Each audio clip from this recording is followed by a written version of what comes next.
Allez. Qui c'est On qui... s'est vu toute la journée. C'est bon, on mange. Nordine, il va passer en premier vu qu'il connaît un peu comment c'est. le Ouais, mais trajet. ils me suivent parce que je Ouais. D'accord. Allez.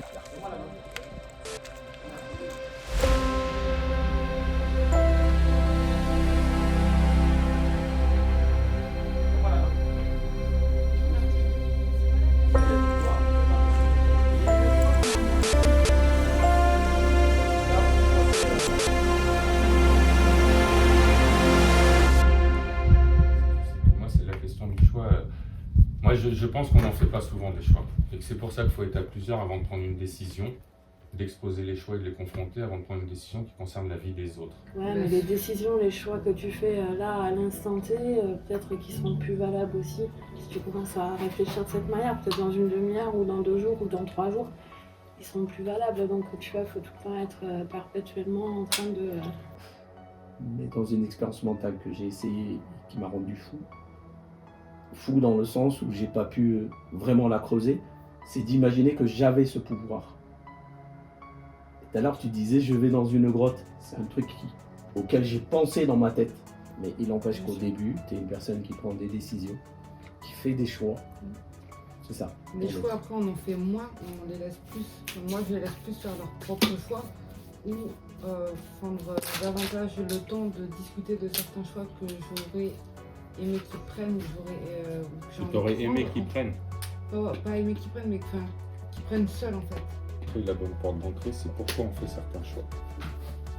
Je pense que c'est ça la bonne porte d'entrée. C'est pas des trucs qui tombent au hasard, on fait pas plouf. Les choix, ils découlent d'un cheminement de pensée, d'une construction d'équipe normalement, donc d'une pensée multiple qui se réunit et qui à la fin aboutit à une décision. On n'a pas ce pouvoir-là. Si on l'avait. On ne l'a pas. Si on l'avait. Vous avez ce pouvoir. Non, penser que si j'avais ce pouvoir-là, eh ben je voudrais pas l'avoir, bon sang. Mais si je l'avais, qui m'était, imagine que tu avais ce pouvoir de voir le truc, et tu tombes devant 2 cons qui sont en train de te dire par A plus B, qui sont en train de te dire ton choix, là, tu es en train de dire il est pas bon, et toi tu vas dire, mais espèce de petit con, je sais ce qui va arriver.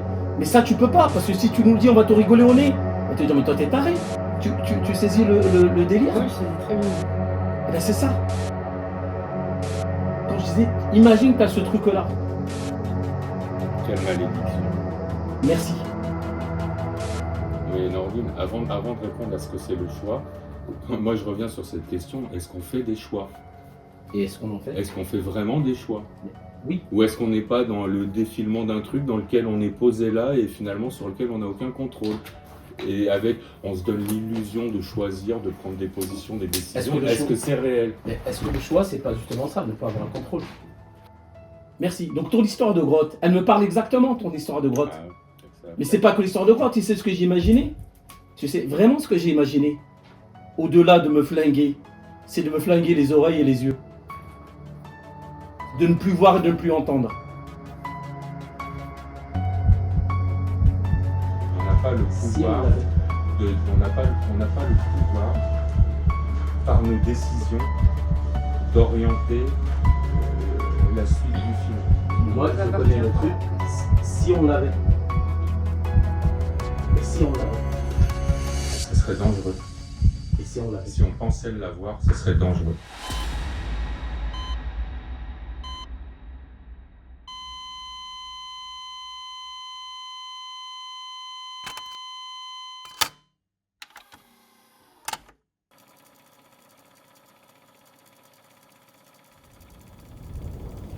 La vie, c'est quoi? La vie, elle se résume en une succession de choix et de décisions. À l'instant T, sans maîtrise du futur. C'est notre quotidien, c'est la réalité. Contrairement à la fiction, voyez-vous, vous êtes à la maison, allongé sur le canapé, télécommande à la main, vous appuyez sur on, la télé s'allume et vous regardez un film. 1 heure et demie après, c'est fini, c'est la fin, et là votre esprit est titillé par 2 ressentis.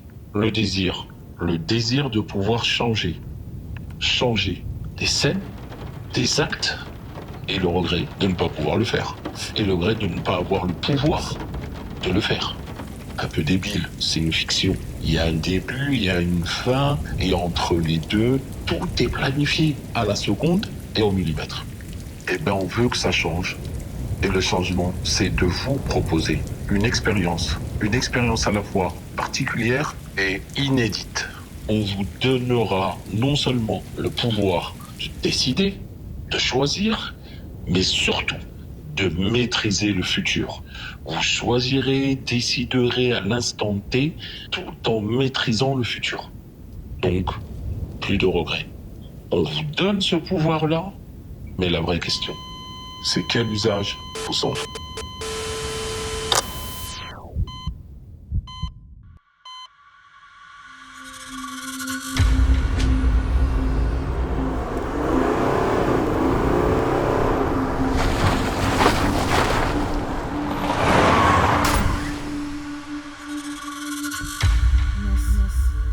Inès, j'ai appris quelque chose ce matin. Ça va peut-être te faire mal au cœur, mais je suis obligée de te le dire. Papa, il est parti. Papa, il est plus là. Il est plus là, papa. Il est parti. Il est plus ici. On va partir, nous aussi. On n'a plus personne ici. On va partir en France. Ok? Partir en France. Je serai là jusqu'au bout avec toi, Inès, ok? Je serai là jusqu'au bout. Je te lâcherai pas. Tu voulais être infirmière. Tu m'as toujours dit que tu voulais être infirmière. Mais tu le seras, ok? Tu le seras.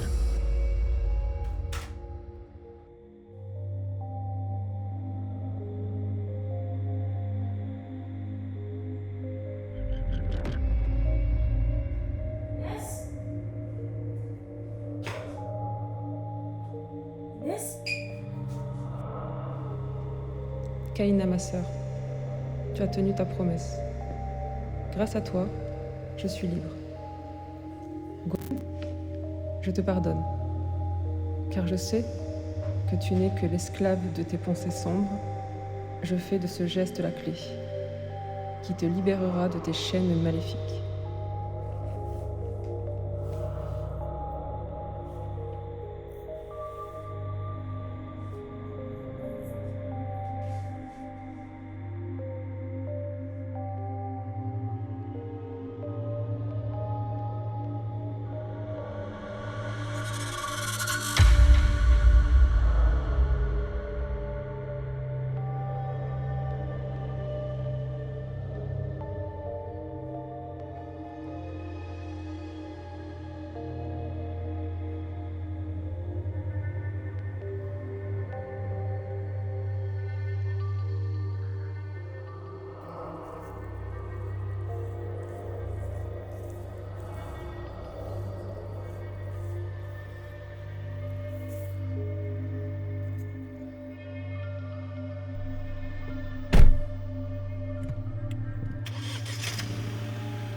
Que cet homme allait mourir.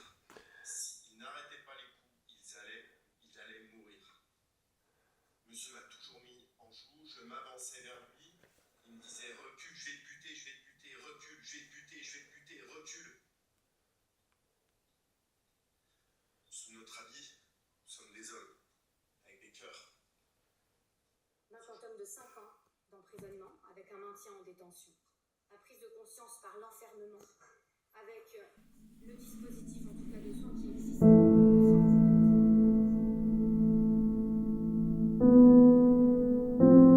L'innocence. C'était quoi le choix? C'était quoi?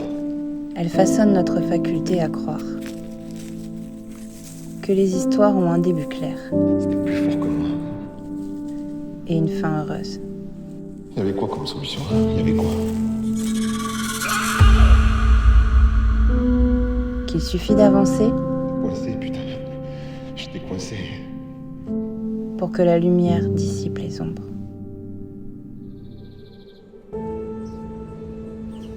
Mais certaines histoires ne suivent pas les chemins de l'innocence. Elles s'écrivent dans le hasard d'une rencontre, dans le souffle suspendu d'un dernier geste, dans les silences que personne n'écoute.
Qu'est-ce que je fous là? On est Tu où là? viens de crier. Tu viens de crier. Attends, prends-moi. J'ai pas. Viens là. Ah, c'est quoi ça? C'est pas toi? Ah, j'ai pas. Viens là, on va aller s'asseoir.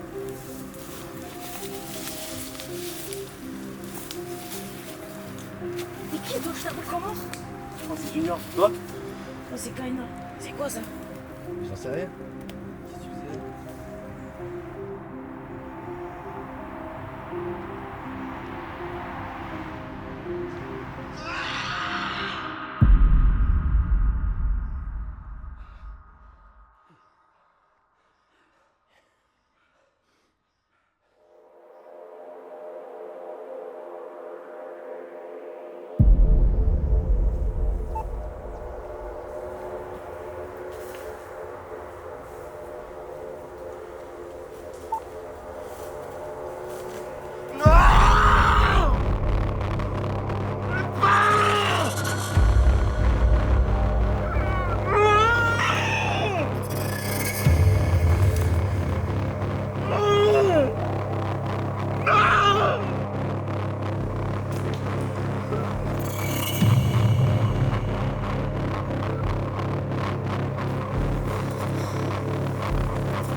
Qu'est-ce qu'il fait ce fou? Non, mais pas.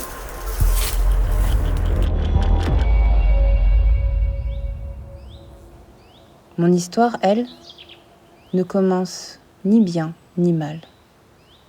Elle se contente d'exister, là, au bord du vide, là où tout peut encore basculer, là où l'avenir seul décidera du reste.